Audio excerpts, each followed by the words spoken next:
there won't be any lag and it will work. I will test it as well. Sorry for that. I'm still like figuring out. Yeah, don't worry. Like for a lot of weeks now, and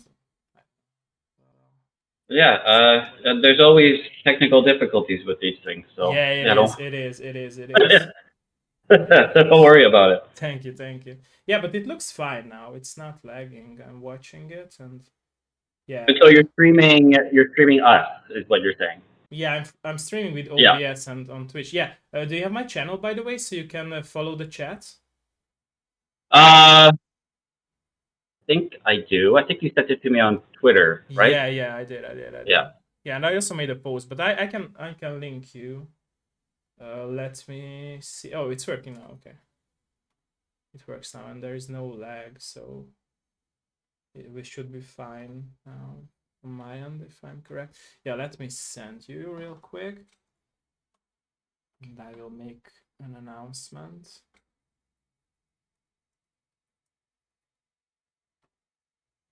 Right. Okay. Yeah. No, I've got it hooked up. Nice. Okay, I think that there is no lag, right? Right now. No, I don't see any. Okay. Hopefully my graphics card will be able to handle the stream as well. Okay. Okay, I think on my end and on your end everything is working. Yeah. Okay. Yeah. Everything's good. Okay, I made the announcement as well on my Discord. Second time.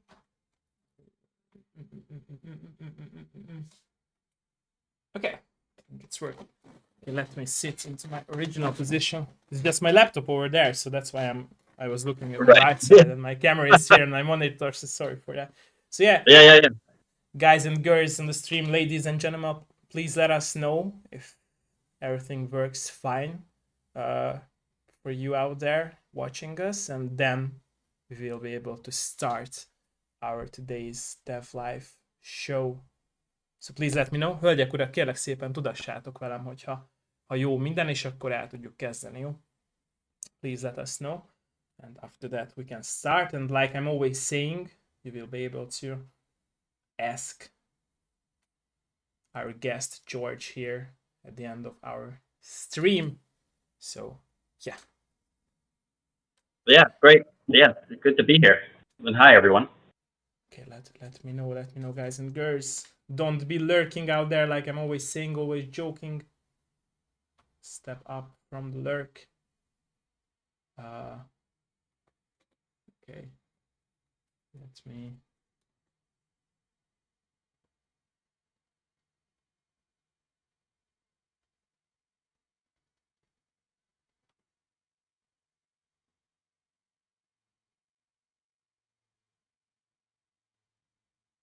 Okay, I think that me restarting the stream made people curious if it's working or not.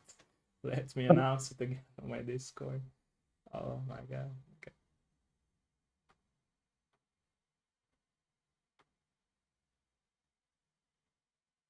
I hate modern day technologies. Whenever there is an update to anything, like it's messing up everything. Like I hate it. Yeah.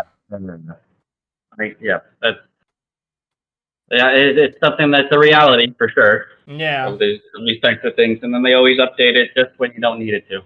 Yeah, like I never had like I never had problems with OBS, and it started like 2 weeks ago, and I was like so curious, because yeah,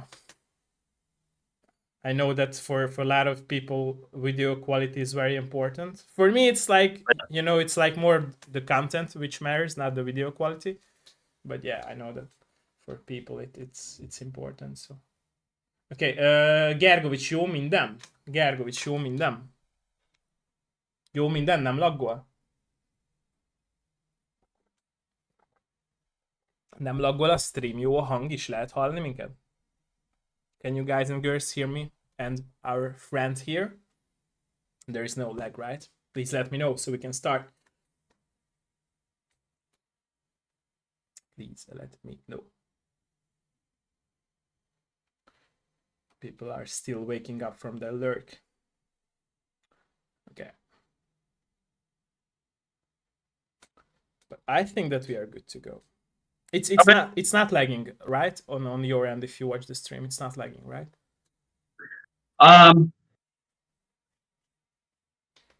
It's a little bit A little in bit. terms of, yeah, but it's not like I think we could still. I think it's gonna be fine. Okay, let me check it, and then after that we can start. It shouldn't be lagging. Like I switched the coding, but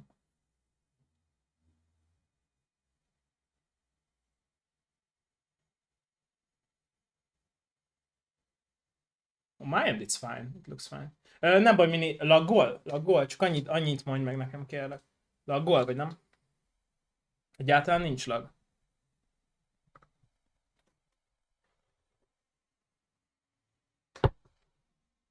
Nem jó? Mármint nem jó? Szép minden? Jó, okay, it's good. It's good, okay. Are we good to start? Sorry for taking it so long. Yeah. No worries. Nice. Okay, No worries. so welcome everyone. In today's episode of my Dev Live show, I'm joined today with George Alexandros. I hope I pronounced your name right. Let me know if not. And yeah, I'm very honored and very thankful that you have accepted my request for this video interview of mine. And like I'm always saying, let's start with a little bit of introduction. So please introduce yourself for us. Yeah, thanks for the invite, and hi everyone that's joined the stream. So I'm George Alexandros, and that's actually not necessarily my real name, because my real name is even harder to pronounce. Okay.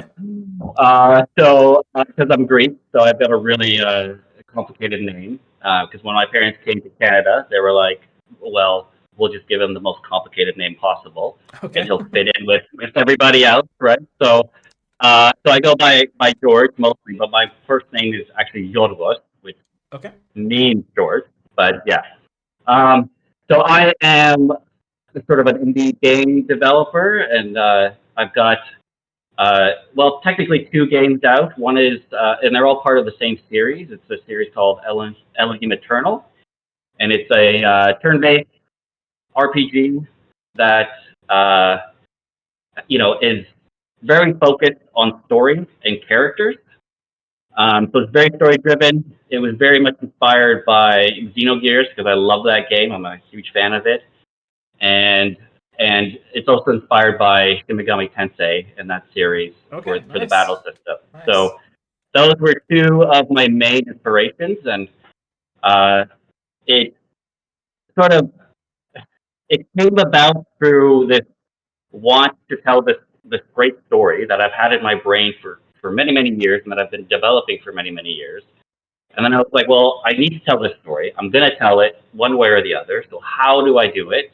What medium would I choose?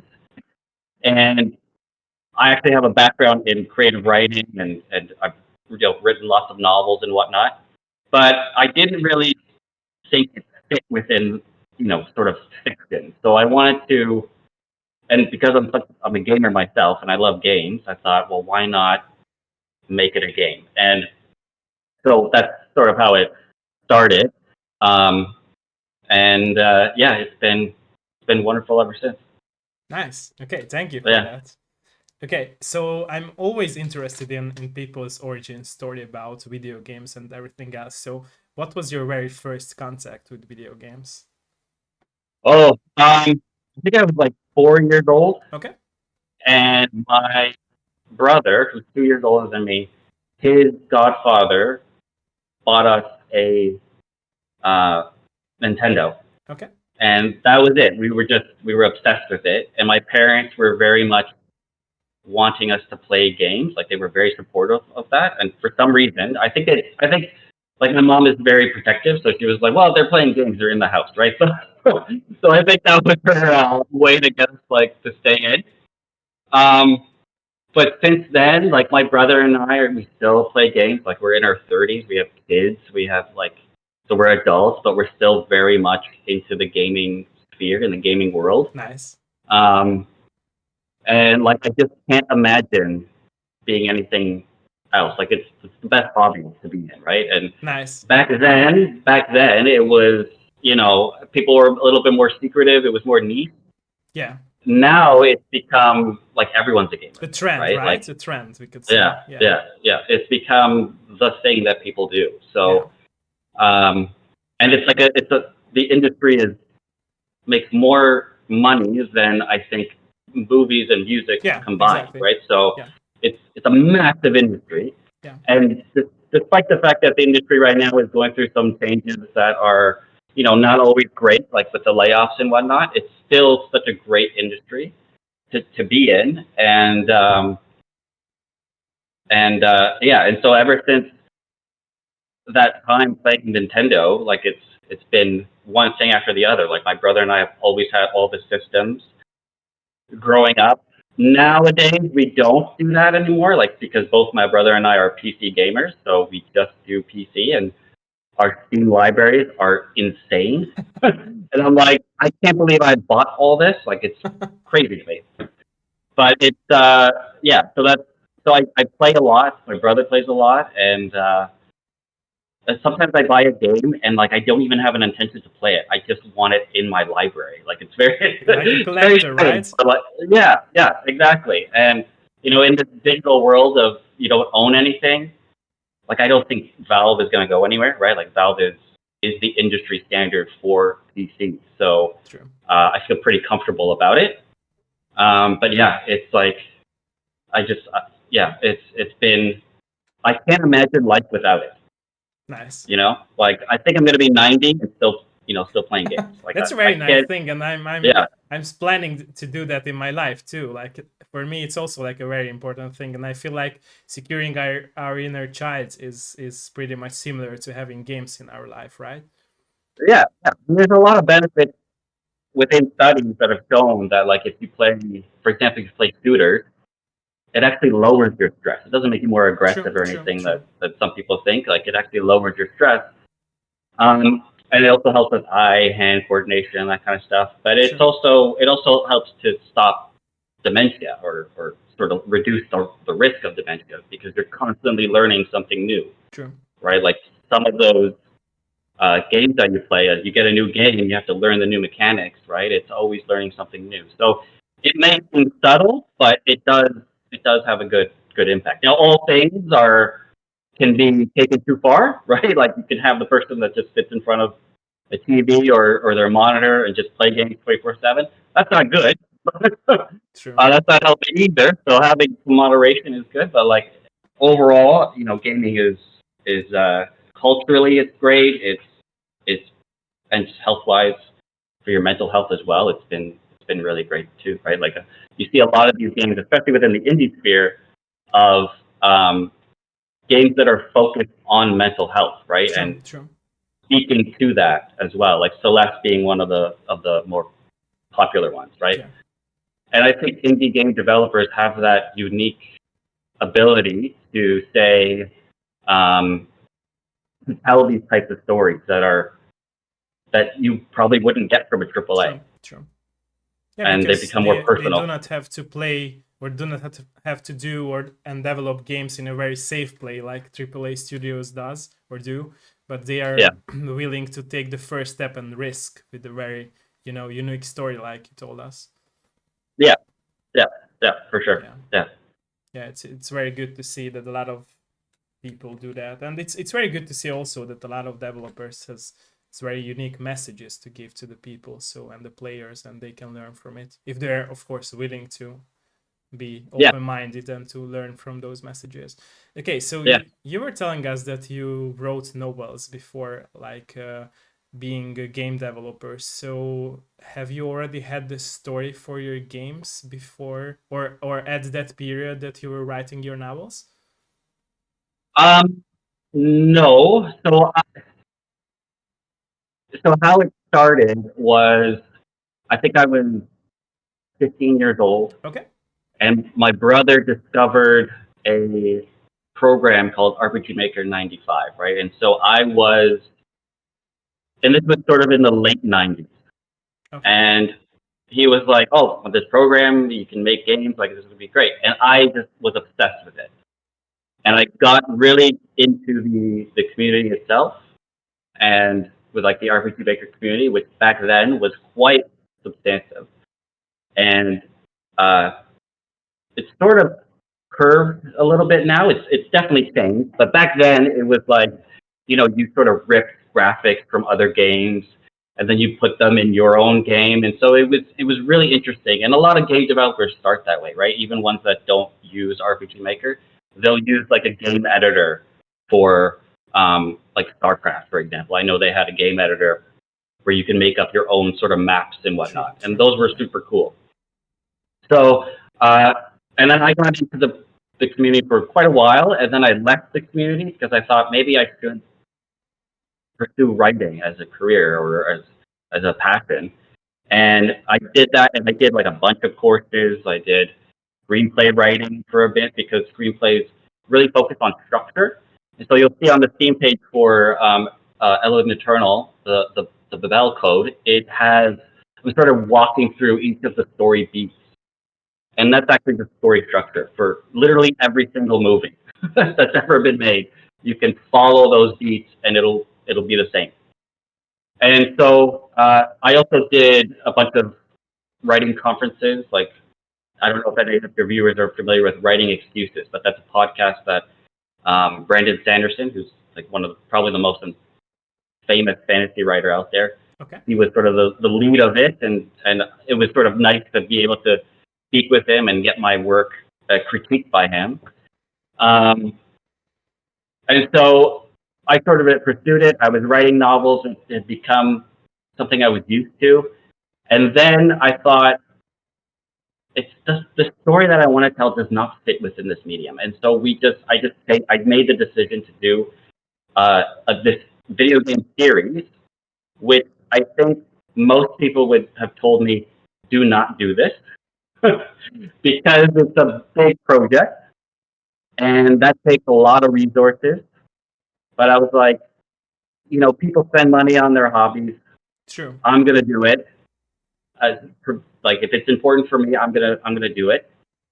And it has been, really just, and like, it's something that I get to replay, right? Like, I can play it again and again.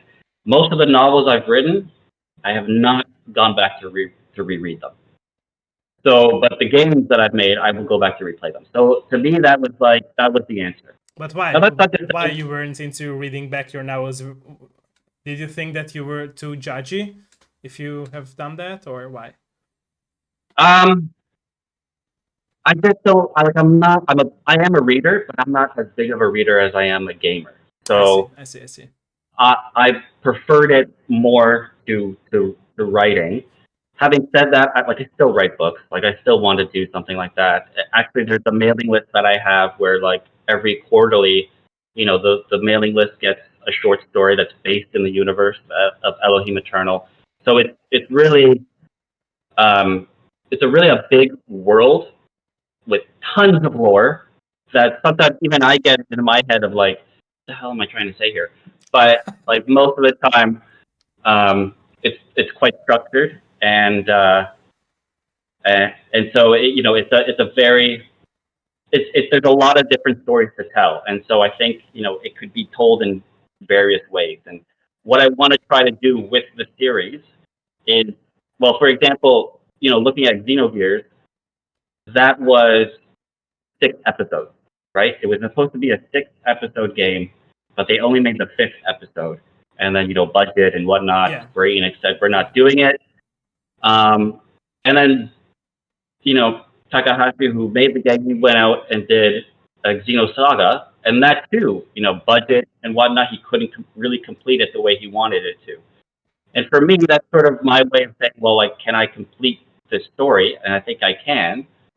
It's going to be complex, but for people who like that kind of stuff, I think it'll really resonate with them. And I hope that at the end of this journey, which is going to be a long, many-year journey, I'll get to say, like, yes, Xenogears didn't get finished, but this game series, which is much inspired by it, is completed, and so it'll fill a hole in those of us who were Xenogears fans from obsessed back with in the those day. games. Yeah. Yeah. Nice. Okay, so you were telling us a lot of times that the story that you had you wanted to put into the game, but what was the influence like of your message to your games or to your Yeah, universe? yeah, that's a really great question. So it's a heavily religious game, Okay, and I did that because of Xenogears, which was heavily religious itself. okay, But when I played Xenogears as a kid, I was like, I really like this symbolism, this religion. I want to look into it more. And so when I was in university, I took a lot of philosophy courses, religion courses. okay, I tested out different religions, like it was that way.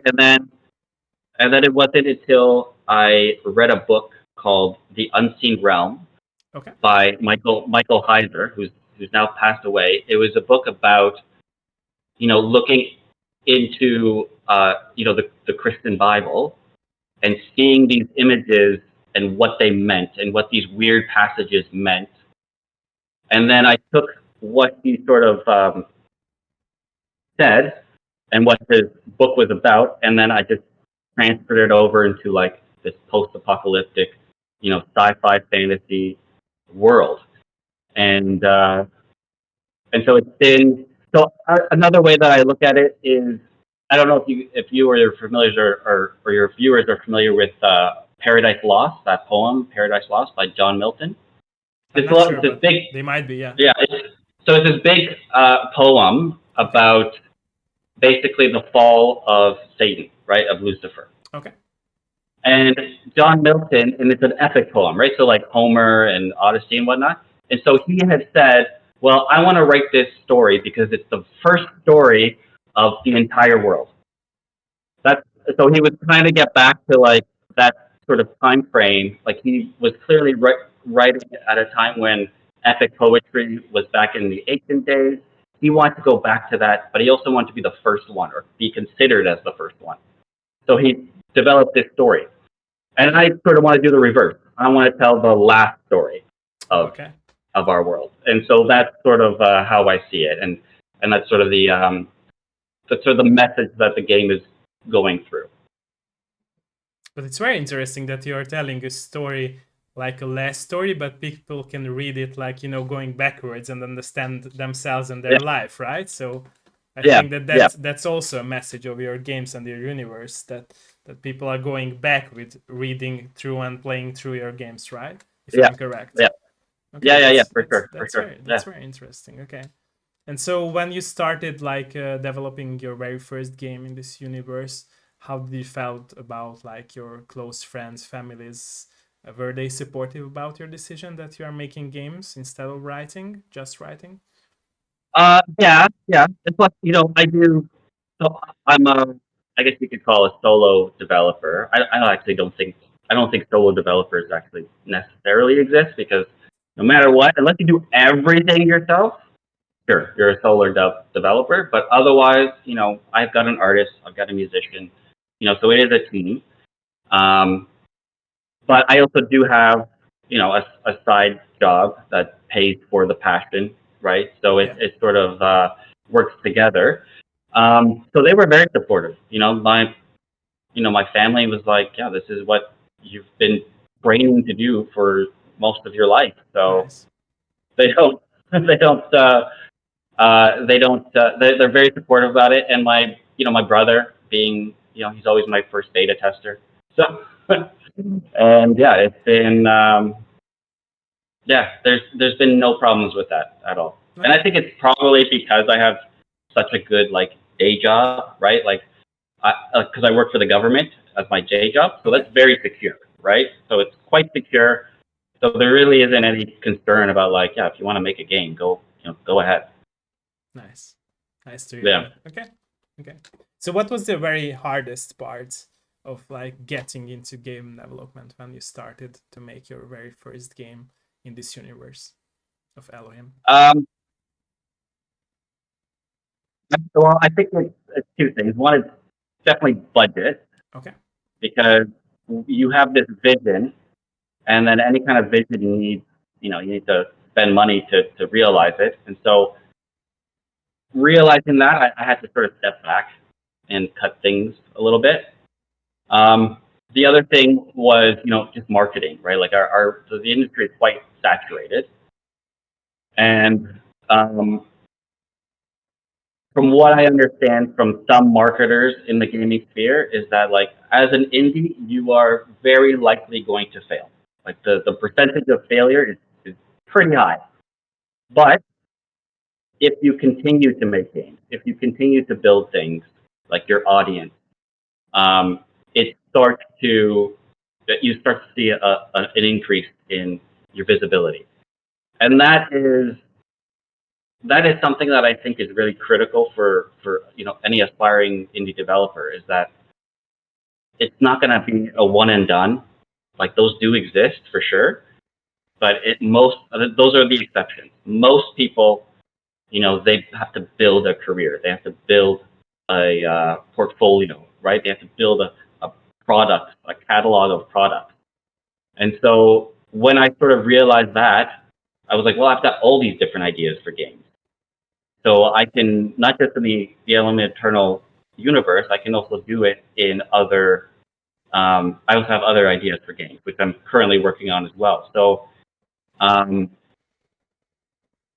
so all those sort of, those can help again to get more viewers, more help with the marketing and whatnot. And it's, studies do show from these video game marketers that, like, the more you produce, the more people will come to see you and play your games, the more the more success that you will see It's a as slow well. process for a lot of people who are making games, but Yeah. still worth it to grind. Yeah.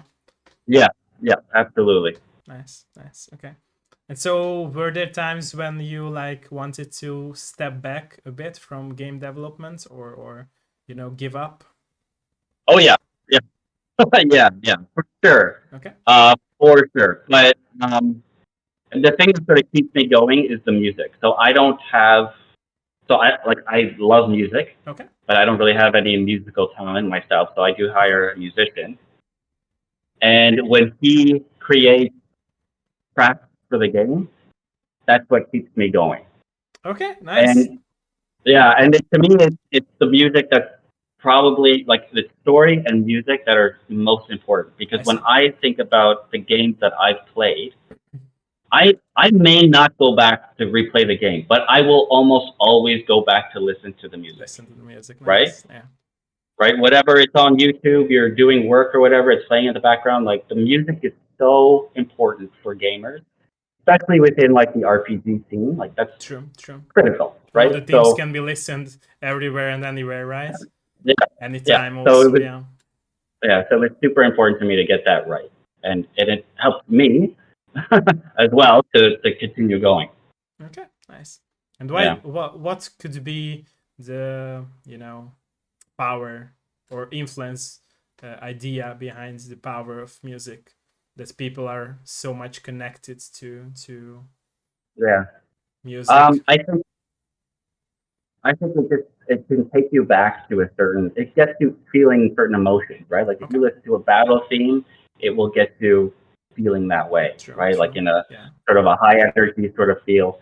I have this new track from one of my musicians, and it was a sad theme, and, like, I started getting furious, right? Like, it was so it can get really emotional, and I think that emotion, when you feel that, it makes your brain think, like, you don't forget it, right? And that's the same thing. That's the power of story as well. When you have a good story, you don't forget how it made you feel. Yeah.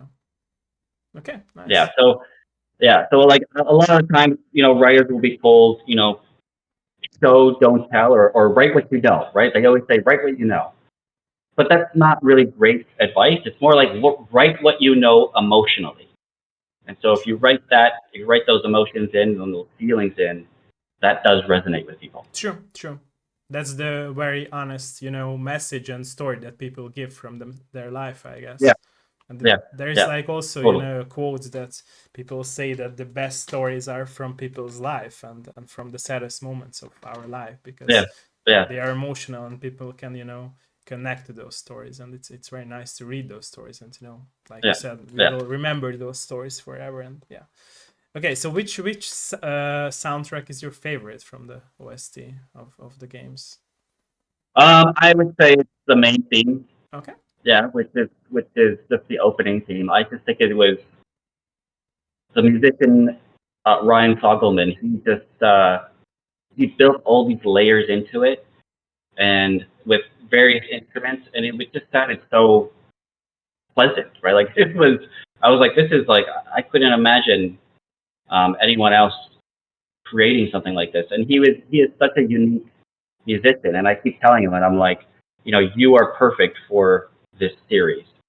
Um, because he has such a different perspective on music and how the atmosphere feels. And to me, it's such a wonderful track. So um, yeah, it's the opening track. So when you enter the game, it's the opening track. It's also the sort of credits track as well that plays at the end. And so there's sort of a bookend for both for the game itself, right at the start and then at the end as well. Okay. So you mentioned like you working with a music composer and also with other team members. Was it hard to find them during your development process? It was, Okay. yeah. Um, it was mainly hard to find people who did write work. Okay. That was quite difficult. I now have someone that, we're actually quite close. We're good friends. We talk regularly, not just about the work, but just about our lives. So that's a great relationship that I have with him. The musician stuff, I sort of let the people that I hire out to do their own thing. Like I'll give them some guidelines, but I encourage them to do their own thing. Like it doesn't have to be my vision entirely. I don't want to shackle you. I want you to be able to show your creativity. Nice. Sometimes that's harder. Like for music, it's very easy, right? Like I usually tell my musicians, go crazy. I don't actually really care. Yeah. Here's a reference of how it could sound. This is what I sort of like about it. But ultimately, if you feel that it could go differently, follow your instinct. For the artwork, it's a little bit different because sometimes it's like, there is a certain way that it has to look. Okay. And so that's a little bit more difficult. But my artist for the character busts, the character portraits, and the enemies, he's been more open to like being creative. And what I like about it is that the people that I work with, when they have that sort of freedom, they enjoy their work. So to me, it's like, well, that's what I want to see. Like I want them to be part of this project as well, and not feel like they're like, I don't want to be demanding in that way. So I really want them to enjoy working with me as well. So yeah, it's great when they're like, yeah, I really like this piece. I hope you like it too. I really tried to do the thing that it just came to me, and this is how it turned out. What do you think? And I'm always like, this is fantastic. I love it, because I can always work with it. And I hired them for their skill, not for the work that they do for me. I don't know if that makes much sense, but like I trust their skill, right? Like I trust their skill enough. That's why I hired you. So if you want to go beyond what I've said, fine. Do that. I trust. Yeah. That's very important in every human connection, right? Not just in work, but in friendship and other relationships as well. Yeah, totally. Yeah. I agree. Nice. Okay, so you mentioned also that you had to cut some segments or elements from the game games that you are making and made also. What were those? Could you tell us a little bit more about those?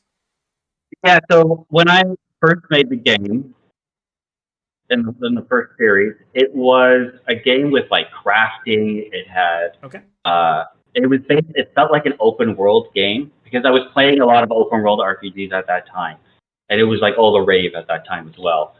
And then my brother sort of played it through, and he was like, "A lot of this just feels like filler, or like it's just bloated. Like, do you really need all this stuff?"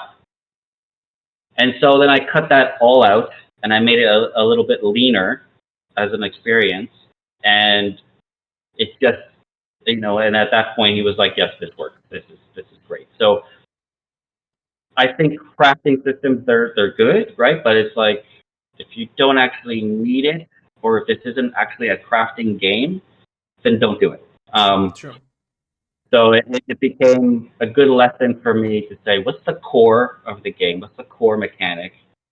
And what are the core rewards of the game, right? So as you play it, you will get rewards. And so, what is that for the player? And so collecting all those things, having a collectathon might work for an open world RPG, but for a turn-based, story-driven RPG, probably not going to work so well. True. Yeah, makes sense. Yeah. Okay. Yeah. Okay, so you mentioned all the games that influence your projects, and so those games that you have mentioned that has or had influences on your projects that you are making, they were hardcore games, so they were hard to complete. So were you aiming for a hard difficulty with your games?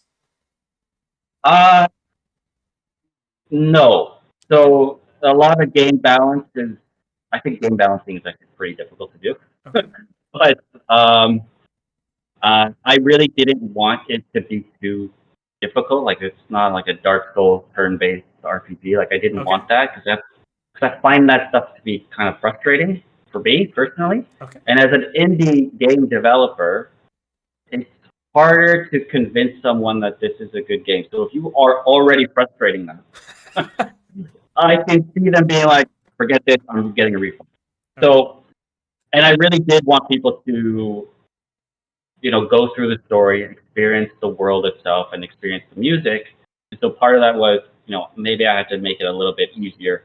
Still challenging, but it's totally doable, right? And some of the reviews on Steam will say, like, you don't need to grind. You certainly can if you want to, but you don't need to. And I think that was the balance that I was looking for. Is that if you want to grind, go ahead. But if you didn't. It wasn't a necessity for you as a gamer. And there's actually one game I have sort of planned where it will be sort of grind heavy. That's the purpose of it. So that one I do plan on making a little bit more difficult. But yeah, it's. But even that one, I will separate the challenges from the main story. So the main story might be, normal or doable, but there's going to be challenges that you have to do or optionally do, which will then get you more equipment, new characters, whatever. And that is, that would be totally optional. But that would be where the hardcore grinding will come in place. So it's like an end game, right? So end game process. We could say. Exactly. Yeah. Exactly. Okay. Yeah. So you also mentioned that you was influenced, or you were influenced by religion, learning that at university with books or by books, and you put them into your games. So why do you think people are so obsessed with religion, but they are not able or willing to be able to believe in others as human beings and also in their dreams? What could be the case behind that? So it's more of a personal question, not a game-oriented question, but right. Yeah. Sorry, can you hear the question again? so what do you think could be the case behind that? People are very much obsessed with religion, but they are not, willing to, believe in each other and also in their dreams. Well, I think when it comes to religion, there's the actual institution of it, which I think most people are like against or critical about. Even I'm critical about it. But I think religion itself, I think everybody worships something, right? Whether it's God or money or anything else, like you worship something. So everyone has some level of religion in them. True. It's just a matter of what it is, and for me, yeah, I wasn't saying it's bad. Like, it's just the format. Yeah. It's weird that people are like, believing God, but they are not believing in their dreams. And like, I think, in my opinion, at least, I believe in God, but I feel like people do not understand that they should believe in themselves and in dreams and what they would like to make in this world at this world, and also believe in each other if they have, for example, Yeah, friends and families and etc. And I also feel like a lot of people are like not understanding the Bible at all. Like they read it and they totally get wrong messages from it, and yeah, that's the real problem or a real issue with it, in my opinion. yeah. It's really hard, right? Like if you're gonna try to understand the Bible, it's going to be a lifelong process, True, right? Like true, true. you have to really take it seriously. And it's funny that you say like, we don't, you know, humanity may not support each other, which is really strange because that's the whole point of, say, a Christian religion. Like that's True, the idea, true. right? Is Yeah, you're supposed to support each other.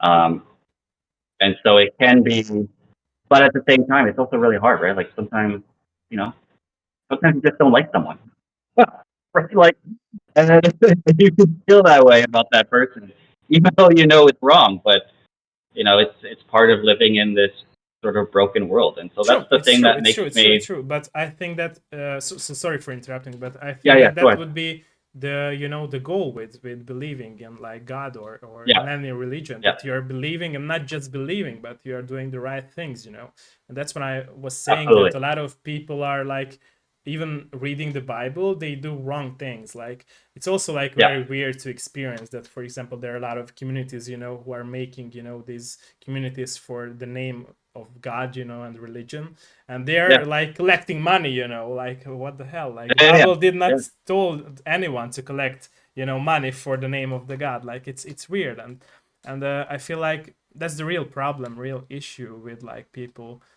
being so obsessed with religion. It's good that they are obsessed, but they are not doing the right things. And when you told me that you have this message with religion, I was very happy to experience that, or to hear that, because I think that it's a very important message to have, especially these days when people are obsessed with different things, not just religions, but any other things as well, and they are not focusing on themselves and changing the world for the better. And yeah.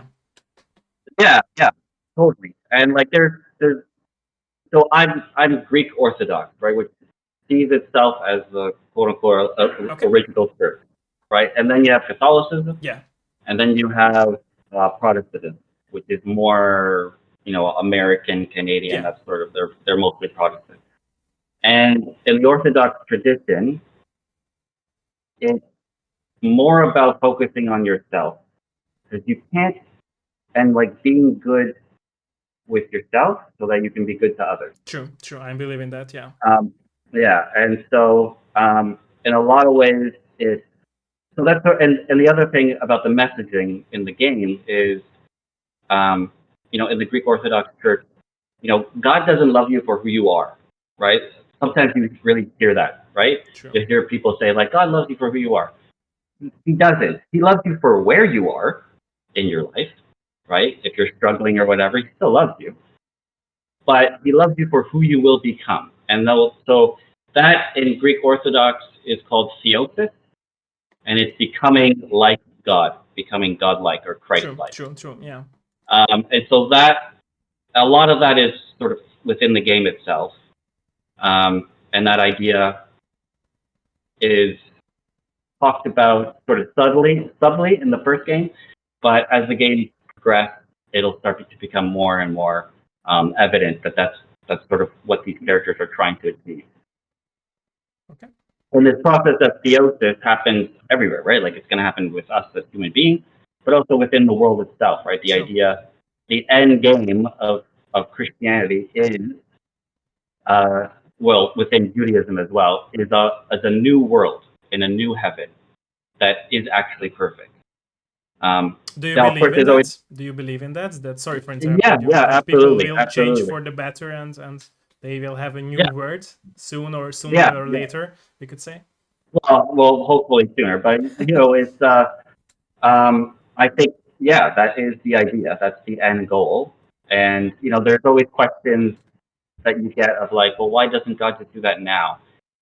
And I think what people don't understand is that God loves to work with people because so He's working with us most of the time, and we got free will, and we're gonna True. screw up, True. and that's part of a relationship as well. So He wants a relationship. He wants a family. So eventually, we will become these sort of we will become what we were always meant to be, and that is that theosis process. Okay. And that may not happen when you're alive. That's probably True. happen when True. you're dead, right? But No one knows when it that's happened, the right? idea. Yeah. Yeah, that's the idea. Okay. So I know we're not really talking about gaming, but we got a little philosophical there. But Yeah, I always do but that. yeah, Let's just let you know. I always do that because, like I'm always saying, I'm always interested in the person and their thoughts who are making these games that we are talking about, and I think it's important. I hope you don't mind, of course, yeah, of course. I love talking because about I it. always say that it's very important to see the person or the people behind the curtain, making these awesome Yeah, games, and yeah, also understand their messages, because like I'm always saying it as well, that a lot of people are not into uh, reading the messages out of these games, which is sad, yeah, because at the end of the day, not just you but a lot of other developers are making these games to tell their stories and to the messages that could change or make a change to our world, and it's very important to me at least, and to a lot of yeah, players as yeah, well. So yeah. Okay, yeah. so how many episodes would you like to make in this universe of Elohim? So there's 6 games 6 games, okay. that will be uh, sort of purchasable. Okay. But in between each one, I'm having what's called like a 1.5 or 2.5 sort of game that will be completely free.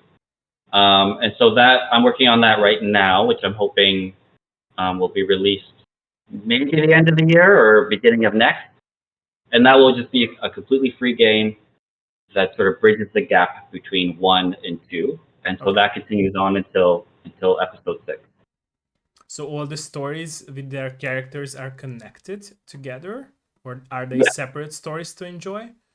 Well, they're connected, Okay. but a lot of them will feature new characters Okay. and So it's some like new Final settings as Fantasy well. Universe, Dragon Quest Universe, we could say something similar to those, right? Yeah, yeah. It's like Final Fantasy. Like you could start with Final Fantasy 7 and not miss anything. Okay. But if you start with Elohim Eternal 3, for example, you might miss some context. Okay. Will some characters meet each other throughout the episodes of your universe or of your games? Between episode 4, 5, and 6, they do. Like episode 4 and 5 are direct sequels, so it sort of ends on a cliffhanger and then it becomes a sequel, which I'm anticipating people will hate because people don't really like cliffhangers so much. Will it be But yeah, like an end thing to your stories, like you mentioned, with the banger oh closing yeah, with a yeah, banger? yeah, yeah. There's gonna be an end, yeah, for sure, yeah, So do you yeah, want it to be, or to have an end like this, for people to think about the message of your game? That's what yeah, it's yeah, yeah, about. for sure, Okay, yeah, yeah. I To see. definitely see that sort of messaging, yeah. Okay. And each story will have its own message. Okay. So, But for there will be example, the like a first, collective message, yeah, as yeah, I'm yeah, yeah, guessing it, right? yeah. Okay.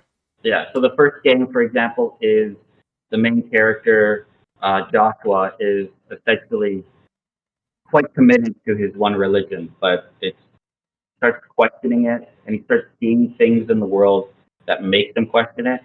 And I think what I'm trying to say through that message is that it's important to question these things and to think critically and to do your own research. Like don't just scroll through Twitter or Why do you Instagram think and that people are not questioning anything in their words? What could be the it's case probably behind time. that? Or at least It, not a it, lot of them are questioning our yeah, game. yeah. I think it might just be time, right? They don't have the time or the inclination to do it, right? They just don't want But to. that's a very weak explanation for that. I mean, not It from is. you, but I from mean, the people yeah, who say that. yeah, yeah, yeah. I think so. I think it just takes a significant amount of time, right? Like so, and some people, I think, some people have been burned by religion. You just mentioned some communities will like televangelists, right? They will say, "Send us money," And then you see them, they're driving on jets, right? And it's like, well, that doesn't sound very Christian to me. Like, why are you riding around on a jet? Like, that makes no sense. And so you see stuff like that, and it's like, well, why would I get involved in any sort of religion? Like, why? When it just seems so crooked. So I certainly get it when people feel that way. But I think there is a deeper message. Don't look at that person. That person is not a good example. Let's actually focus on the text itself and the context in which it was written and the world in which it was written in. And that is some of the stuff that I think people need to think critically about. And True.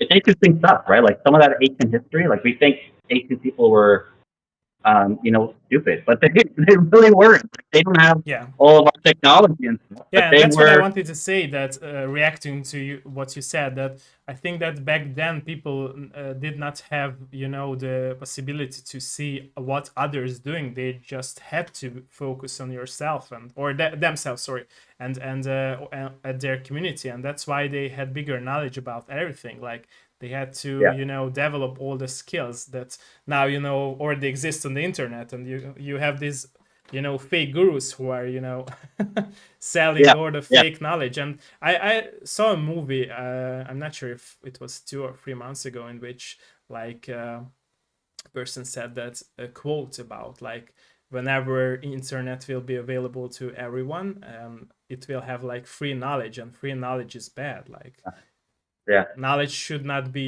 sold for free, because it won't be honest knowledge and true knowledge. And I believe in that due to the power of the internet, now everyone thinks Yeah. that what they see and what they experience is true, which is not the It's real. case. Yeah. Which is Yeah, most of the time it's not. true, So, true, true. Yeah, um, but it's easier to yeah. have it. It's like an easy experience to have all the knowledge, read about this and that, and they wouldn't even question if somebody would say, I don't know, I don't know what example should I say, but you get my Yeah. point. That Yeah. if there would be some weird shit on the internet that some Yeah. famous journalists would say, that most of the Conspiracy theories people and would whatnot. believe Yeah. in that, yeah, and not question it. And it's sad that people are living like this. Not, of course, not all of them. Like I'm saying, there are always examples, but Yeah. do you think that also in this case there could be a change at some point? I hope so, but a lot of that we have a word for it. It's propaganda, right? Like, like that's what it is. And whether you're sort of a liberal person or a conservative person, they some of the content online on both spectrums can be fake, and I think it's just a matter of thinking critically about it True. and again doing your own research. Like that's so important, and I think a lot of that is lost when you have this basically a computer in your hand and you can just look up whatever you want without any kind of Yeah, it's a thought. And like, faster experience, I guess you yeah, could say. yeah. Yeah. And at the end of the day, who's got control over that, right? Like, so it becomes a lot of times if you're reading a scholarly paper, well, it gets peer reviewed, and so there is checks and balances about whether or not this paper is actually giving through information to you. True. True. Yeah. So yeah, it's a lot of interesting stuff out there for sure. But it's the information age, right? That's what people say. Yeah. And yeah, it's a scary time. Like I have a 3-year-old, and just yesterday I was talking to a friend of mine who has an 8-month-old, and we were like, I hope he doesn't get on social media ever or at all. Yeah. Uh, That's totally 'cause it- understandable. Yeah. yeah, It's yeah, like a very scary place to live, because people yeah, are like very weird, and like even brave about themselves being weird, and put their things online. Yeah. So what helped you like be yourself, and like we discussed it earlier, to question everything that you see and experience? It came from like a safe place in my family of like they were really like, why don't you question these things? Like there was a time where I even identified as a Satanist, like a modern day Satanist, and my parents were like, "Yeah, sure, go ahead." Uh, so they didn't shy away from it, but they realized that I was searching for something, and I guess they sort of knew that I would just keep searching, and eventually I sort of landed back to Greek Orthodoxy and found it to be the thing that gave me the most peace in my life. And what I found was the evidence for it was, you know, overwhelmingly true. So um, I stuck to it, and yeah, it's been, and like I've created a life around it, and I've created stories around it as well. So like I think every game idea I have has a religious bent to it because that's what I find interesting. And by religion, you know, it's also mythology, right? Like a lot of these myths I grew up with, and you know, you think about these ancient people, the idea of atheism is a very modern concept. It's also a very Western concept. In the East, there's not a heck of a lot of atheists. Like there's a lot more people who are like, well, what God do you believe in? As opposed to, you don't believe in a God? Like that's crazy, right? Like, True. so, um, and back then, that's how it was. Like all these myths were religion, and you know, um, going back to that book that sort of inspired me was this the Unseen Realm by Michael Heiser. The actual original title of that book was The Myth That Is True. And basically what he's saying is that all these mythologies that we know, Greek myths, Egyptian myths, you know, even, you know, Aboriginal myths in the West, all of them are true. They're all real. All those gods are real, but they come from one God, which is, you know, Yahweh, right? The uncreated creator. Um, and all those other gods, as we call them, are really just fallen angels, right? Or demons in a way, right? That's how the lens of of Christianity sees them.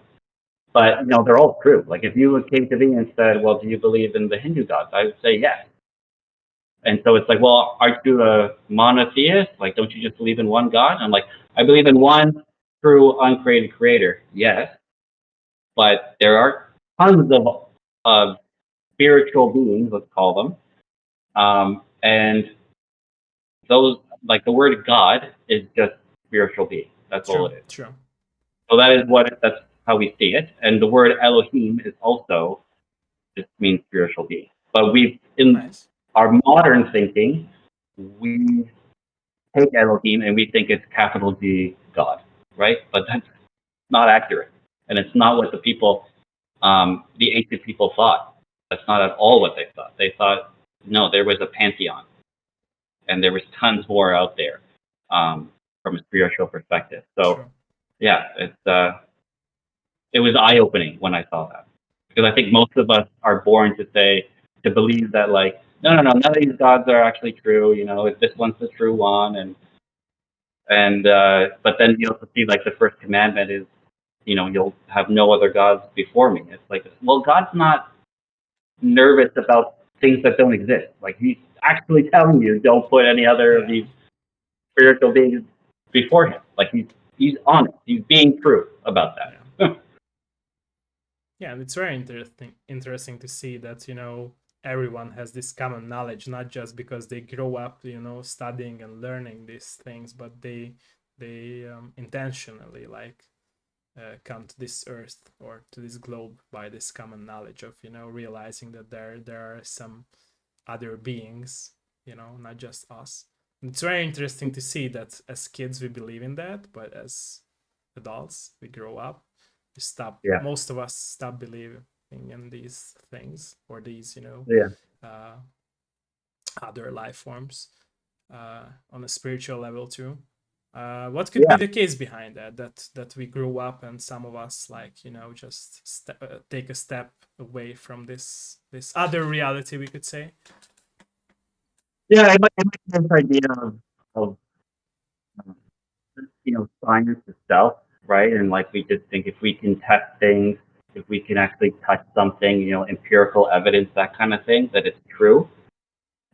Yeah, but we did not needed evidence when we were kids, right? So But yeah, and sometimes you and there's a lot of things you can't prove, right? I can't prove my mind. I can't prove that I have this true, mind thing true, that's making me work, right? Like so, I could prove that I have a brain, but like the mind itself, you know, you could start going into, what about morality? Like if true, there's true, no God, there's no morality, right? true, true, There true, has to true, be this idea of right and wrong, true. and justice and all that. So I think all of us would see the Holocaust as a bad thing, but who told us it's bad? What makes it bad?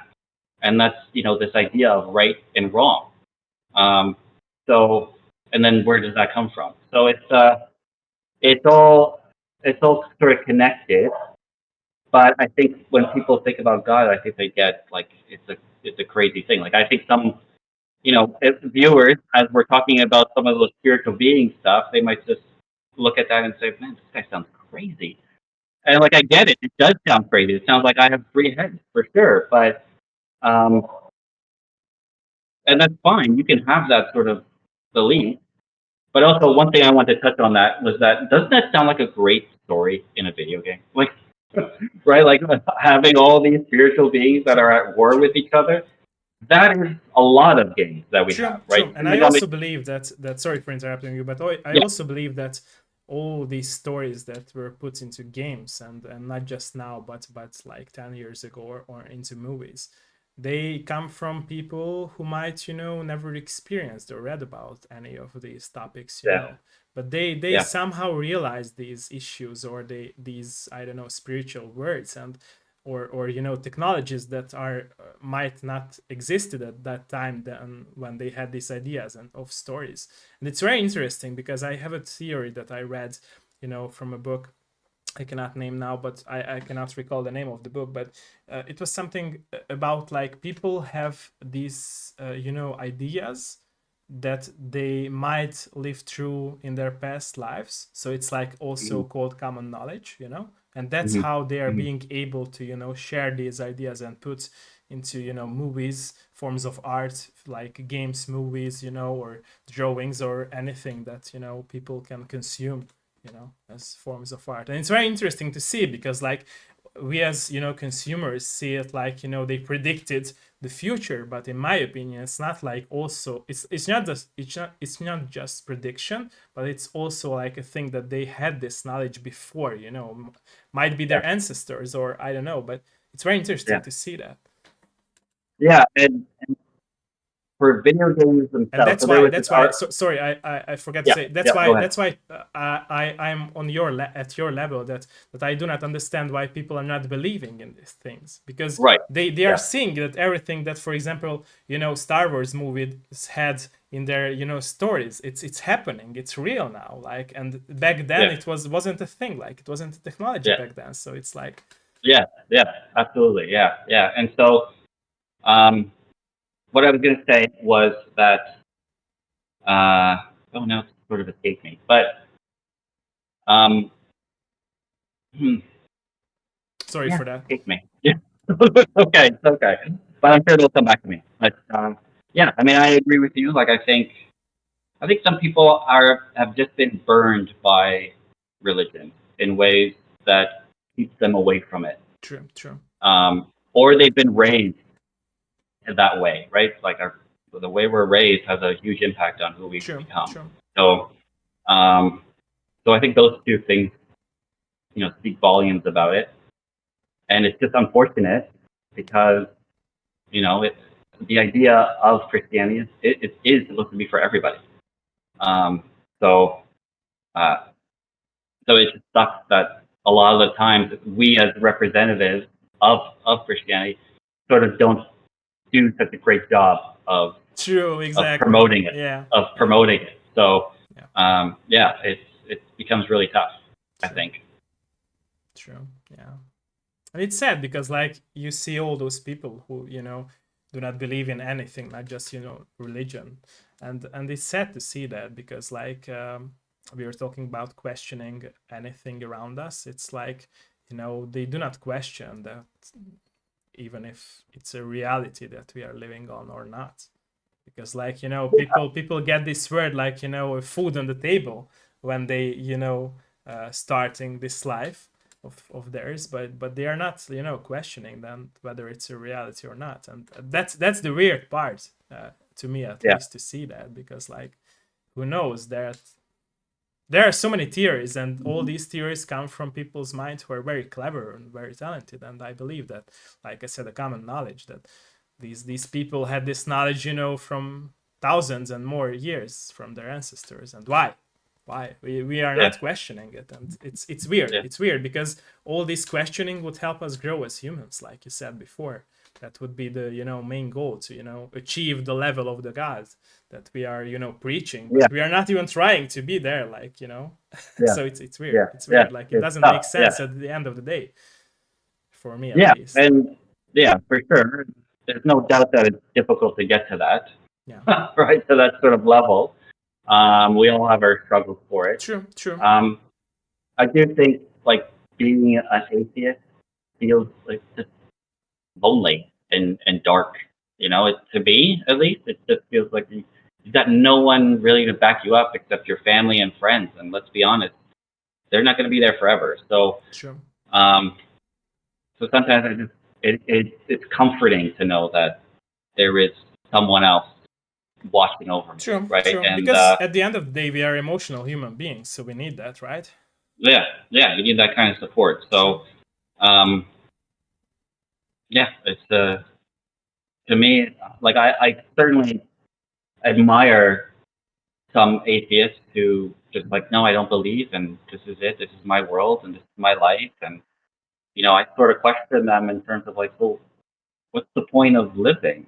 Right? Like, there's nothing. It does, at the end of the day, logically, it does go down to a kind of nihilism, True. and True. that's, But I yeah, think and that that's what people do not want to know that, right? At the end of the day, they they want don't want to to question tend, that. yeah, they want to tend that there is a goal, an ultimate goal of Yeah, our life, and yeah, yeah, they want to which seek you it. create, right? You Yeah, create that it's goal, creative thing. Yeah, it's like everyone creates goals for their life, which is good. It's not bad, which but is great.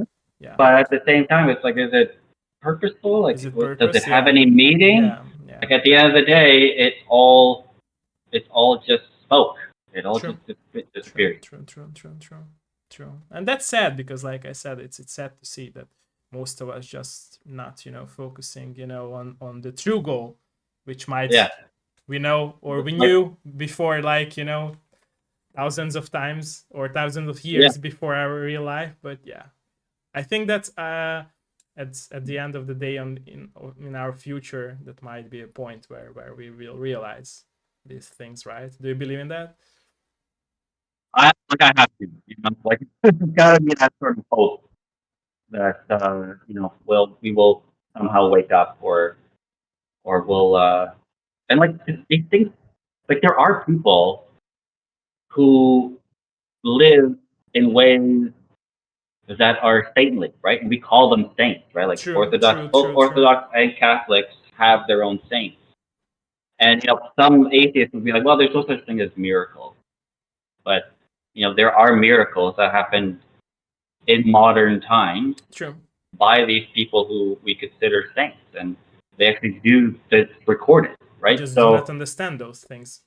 yeah, and there's tons, like, my brother's a doctor, and, like, he has doctor friends who will, there's something medically that they thought would go one way and it went a completely different way. No one has an answer for it. No one can explain it. And so these things do exist, and you do certainly have people within the science field who are religious, right? Like, are strongly religious, but they still have this science background to them, and they're very technical, right? And you would think, like, those people are like, oh, they wouldn't believe, but, like, they are believers, right? So, for example, the person who discovered the human genome and mapped it out is, like, this big time Christian, and he basically was able to figure out her DNA, right? Like, it's crazy to think, but yeah, it's so. I think it mostly stems from people just being burned by religion in some way, and then that sort of, continuing on, right? Like in the West, for example, you have, um, you have people who are, identify within the LGBT community, and there's lots of people like that who aren't Christian and feel like they wouldn't be welcome, or they feel like they would be, and many times they're stigmatized by it, by religion, and that sucks. Like I think that's terrible. And sometimes you'll see videos on YouTube about like some preacher guy at like a gay pride parade preaching Christ to them, True. and it's like, well, that's not very loving. Like, like why not just try to be this great person and loving person to everybody and be humble about it? Like that is the goal for our lives, right? That's the goal Yeah. for Yeah. everybody's True. life. True. True. True. Should be this idea of humility and being humble and emptying yourself. And through that, you can be loving to everyone. So True. I think I find it so heartbreaking when, I have friends who are gay and they're like, I couldn't be Christian, that will never accept me. And I think that's heartbreaking. And I'm like, no. You should be accepted. Like, don't feel that way at all. Yeah. So, I think that's extremely sad when I hear stories like that. Yeah, but like you told us that people who are not comfortable with their life, they won't be able to give love to others, and that's why they Yeah. are not willing to accept others different Yeah. to them in any way. And Yeah. it's sad because Yeah. like they should change themselves for better at the first place, and then they Yeah. will be able to help others as well to grow as a human or as a person. Yeah. Yeah. Yeah. Okay, so going back to into the future a bit after you finished all of your games or making them, what would be the other goals that you would like to achieve? Would you like to make other games as well? Oh yeah. Yeah. And I Okay. do plan on. I have one that I'm working on right now, which I hope I can release in like the next 2 years. Okay. Is it connected to And this universe no. completely different? It's completely different. Okay. And then there's another one I'm also sort of building up some of the resources for it. That is that one will take a long time, and that one is really like I think all my games are passion projects, but that one I think is really passionate because I don't think anyone will. I don't think it's necessarily for any sort of audience. It feels like it's for me. That's what it feels like. Your But I want stories to to make you, it. right? Yeah, yeah. So I feel like it'll be great for me, but I'm not sure how well it'll work for other players. But for me, I kind of feel like I want to do it. So Nice. I've been working on that one as well. Okay, nice. Yeah. So I can see us like talking in like every 2 years and talking about like your new games, Yeah. even being 80 years old and talking about the games that Yeah, you that's made. And how I I love feel. that. I love the fact that you're so passionate about your games and telling these stories because it's important. Like of course, like you said or you told us, not just for you, but for us players who are willing to be open-minded and experience your stories. And I'm totally sure that I will play and stream your games, and I'm very interested in those. Yeah. Okay, Yeah, I so hope so. what was the very favorite part of your developing or starting making games, developing games? I think it was finally starting to see the pieces coming together, right? Okay. Like when I got some of the artwork, for example, of the main character, I'd be like, oh man, I love this. This looks so like it felt real. It started to feel real, not just an idea in my head, which had been there for decades or 2 decades. It started to become actual flesh, and I got to see it. I got to hear it. I got to play it. Like it started to feel very real. And then I think the other thing that I always really like is when people look at the game and say, this is really unique, like it's a unique setting, it's a sort of a weird little story, like it's different. And that's something that I really wanted to show as well. So like, yeah, this is going to be a different sort of setting, a different world than you're maybe used to. Like, JRPGs or RPGs themselves are sort of focused on the medieval, Middle Ages sort of idea, and I wanted to sort of go away from that, um, and sort of blend science fiction with the sort of fantasy elements. And to me, like that was always like seeing that into fruition made you feel like it was worth it. Um, yeah, it continues to inspire me as well. So yeah, it's once I started seeing things in the flesh, and once I started like talking to people about the game, and by that I mean like media, news coverage, doing this interview, right? Like that never would have entered in my brain. Getting a review from RPGFan.com, which is one of my favorite websites that I used to go to. Seeing my game there on the headline was like, wow, like I wish I could go back when I was 16 and say like, hey, keep at it because this is what's gonna happen. I think that's just so cool to see, and that's the best part for me, for sure. Do you think that you found yourself by making games? Yeah, to see that sort of, to see the idea in my brain and being able to share it with others. Okay. And for most of them to enjoy it, right? Of course, there's always going to be outliers. I can't please everybody, but for the most part, people are enjoying it, and the stories are resonating with people, which I think is great. Were there times when you were very emotional by negative reviews of your games? Oh yeah, absolutely, yeah. Mostly by people who sort of missed the message, which I expected because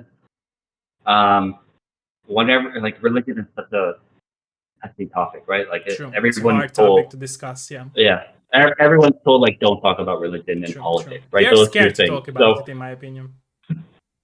yeah. So there were some reviews that were negative, and they would speak to the religious aspect of it, and then I would just respond back to it, as a developer response of like, well, no, this is the reason, this is the context, and then here are the references, scholarly research of why I think this way. So having that sort of background and having that knowledge and expertise, I think, has helped me. And it's kind of funny because I had one person reach out to me. Actually, it's happened a couple of times where they'll directly message me and say, "Hey, I'm interested in your game, but like, I don't want you to be offensive to my religion. So is it a really offensive game?" I'm like, no, that's not the point. That's not the reason. So it's sort of interesting to see people sort of make that decision to not buy a game because they might be offended by it from a religious perspective, when the game itself is very much pro-religion, while at the same time being like, you still got to question these things, but it will ultimately lead you to a place where you'll start seeing what the capital T truth is. Yeah, and that was the whole point. So those are sort of the more the negative reviews I get. I mean, some people, I think I got one negative review about like the game just wasn't for them. Okay. And it was in terms of, and some of them even admitted like it's uniquely not for me. Like the battle system, the gameplay mechanics, like it just doesn't work for me. And for those people, I'm always like, yeah, I hope you get a refund. The game's not for you. The game's not for you. Don't play it. So yeah, it's fun. It's sort of interesting to get some negative reviews, and you're always pissed off when you see them. You're always angry. Of course, because And you're attached to your games fuming. in an emotional Yeah, level, so it's and understandable. you're fuming about it. But because I work for the government and I work for the public, and sometimes the public calls me up about something, and they'll be fuming. And like when you work for the public, like when you're a public servant, you have to be very professional about it. You can't be emotional. That sort of trained me to be able to step back and say, okay, this is just someone's opinion. You can respond to what is inaccurate about what they said, but you can't change their opinion. So that certainly helps. But yeah, it's always hard. Like it's always like, you wish you just had 100% positive reviews on Steam, but there's very few games that meet that. And even when I do see it, it's usually games that have very few reviews, and you got to question, like, is that just their family? Like, Their so close friends promoting the game. yeah, Would be yeah. perfect. So I usually question that. I usually like when I see some negative reviews in a game, because it's like, yeah, people are playing it. People who aren't connected to me on a personal level are playing it. True. And I think people see that as well. Like, it's more social cred if you have a mix of both. Like, you don't want a heck of a lot of negative reviews, but if some people didn't like it, all right, that's okay. That's normal. That's normal. But if everybody likes it and it's maybe not so many reviews, then I would raise my eyebrow to it. True. Okay, so you mentioned that your everyday work helped you grow as a game developer right now, but what about vice versa? Like, what skills have you picked up as being a game developer in your everyday life, and how it helped you in everyday life that you are a game developer as well? I think it helped me. That's a good question, but I think it's helped me. It's usually the opposite for me. Like, my day job has helped me to be a better game developer because I'm used to big projects as my work.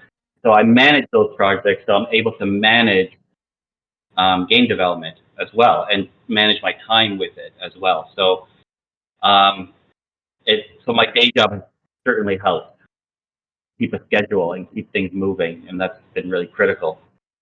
As for the reverse, like, how has game development helped me in my real life? I think it's made me appreciate like art in a way that I probably wouldn't have had. Okay. It's made me appreciate the way people have like different art mediums as well, because video games have everything in it, right? It's music, art, it's storytelling, it's got everything.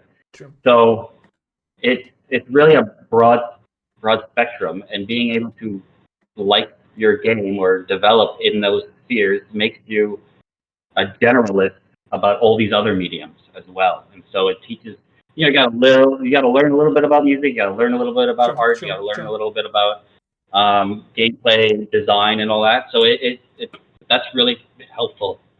Excuse me. It's been really helpful in figuring out and just generally appreciating art.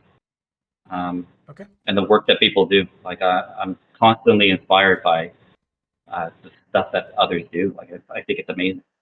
Nice. But it's also hard, right? Like, being an artist is hard. Like, there's a reason why people call it a struggling artist. Like, that's the norm. But so I think, I think when people have that courage to create something and share it, beautiful. True. Right? True. Yeah. The only sad part, like you said, it's like the struggle of an artist, right? So to promote their craft and to get their message and their craft out to the people who are, not always willing to listen or consume these types of form of arts. Yeah, it always scares me when devs are like, well, I quit my day job and I'm just using all my savings to make this game. And to me, that gives me such anxiety because I'm like, I can't, like, you have no idea if it's going to be a success. And so I like having this security blanket. And, there's a lot of benefits to having that security blanket because I can take more risks. Because even if the risk fails, it's okay. I got my security blanket. I'll be fine. And like you said, you are still making your games. Exactly. You put out there on Steam or to any other platforms, and the message will, be available to consume for players. Yeah. Nice. Yeah. Okay. Definitely. Were you planning to port your game to any other platforms? I don't think so. Okay. And some people do. It's quite costly to do support. And plus, like, I have no console. So, okay. Yeah, you told us. Yeah, you are just a PC gamer now. Yeah. Okay. I'm total PC gamer, so The only other sort of platform I would use, to be honest, is mobile. Okay.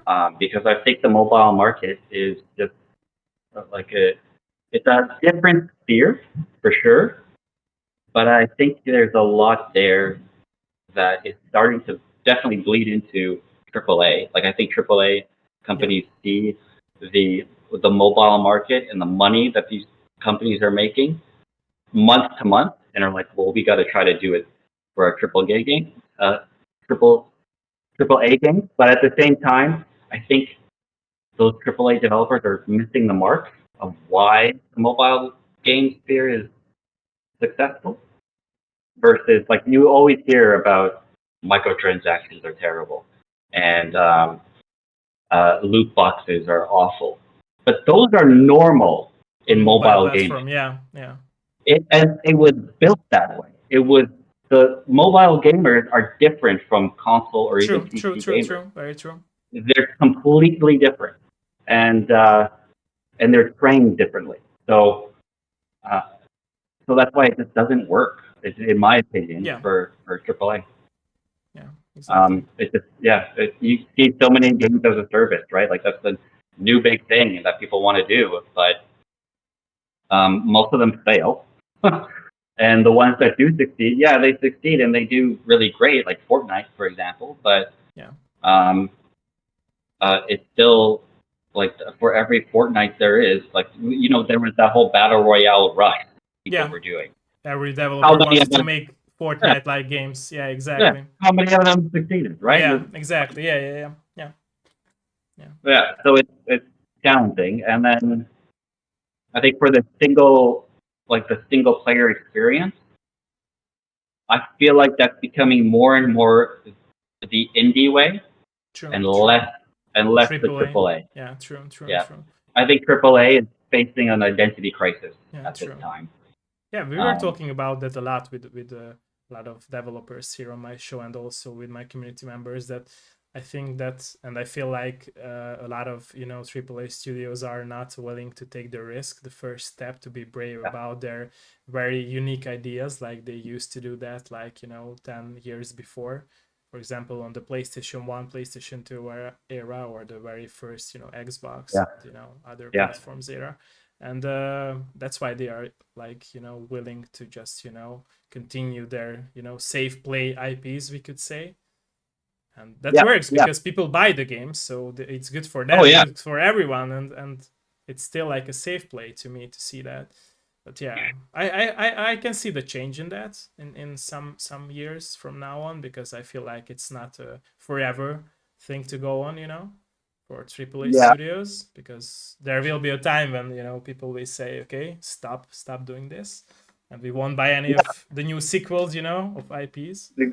Exactly. But I mean, it's happening in movies already. True. Yeah, exactly. Everything's a sequel. Exactly. Everything's a sequel. Exactly. So, and like no one goes to movie theaters anymore, or watch movies in general, right? So, I see that happening. I think the problem with AAA game development is that we've improved so much from like when I was the kid playing, Super Nintendo. It's changed so much. The graphics, the everything, all of that stuff, and the budget for this stuff is like it's astronomical. Crazy, yeah. Right, like it's big, yeah. I think Spider-Man 2 cost $300 million to produce, to make. That's a lot of money to try to recoup for a single player game. True. And a sequel at that, right? Like most of the time, sequels you tend to find less players, not more, right? Because people don't want to play players have expectations that they do not, understand in real way. Like I'm always saying that all of, or at least most of the players have these, high expectations, but at the end of the day, they cannot tell what it is. And if the game fails, we should say for them that they will say that, okay, it's a bad game, but still they do not understand why it's a bad game, or why it's a bad game to them.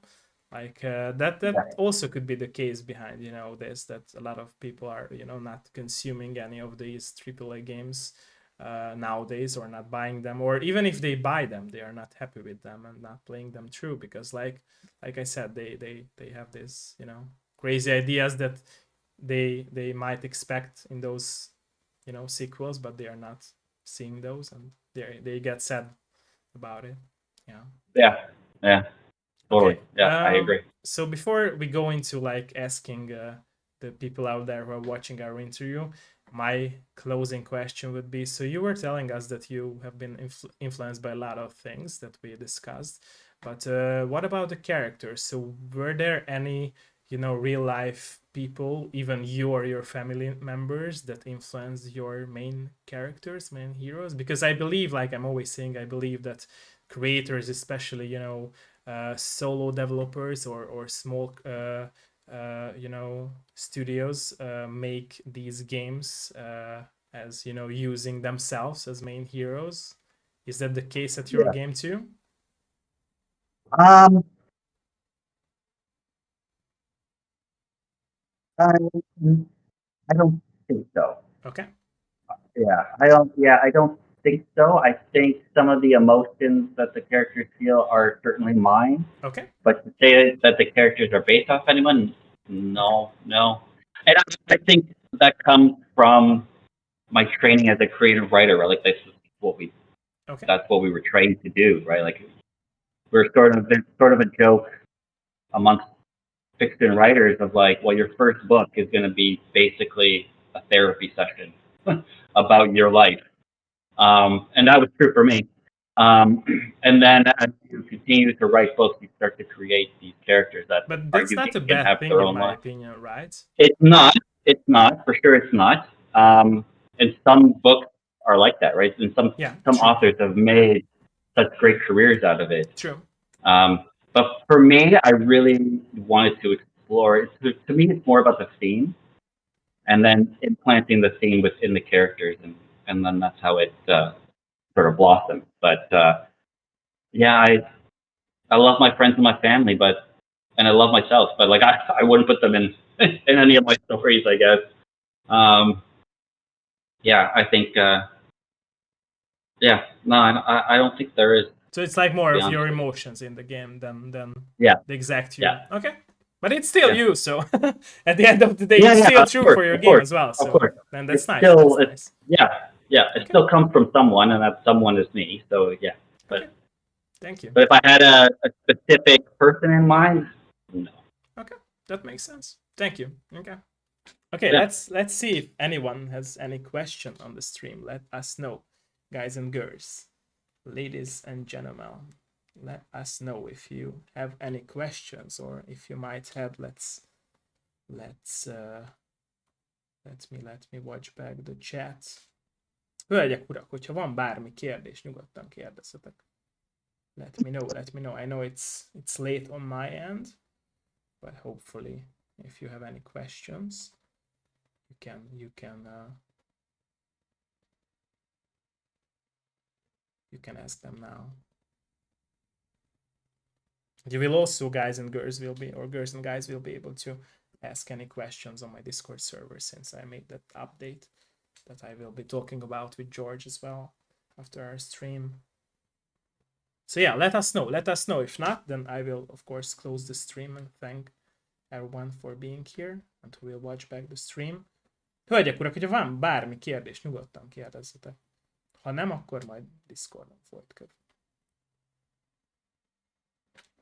It's late at my end, so people usually are more of lurkers, you know, just listeners around this Yeah, time. yeah. So yeah. I mean, we covered a lot.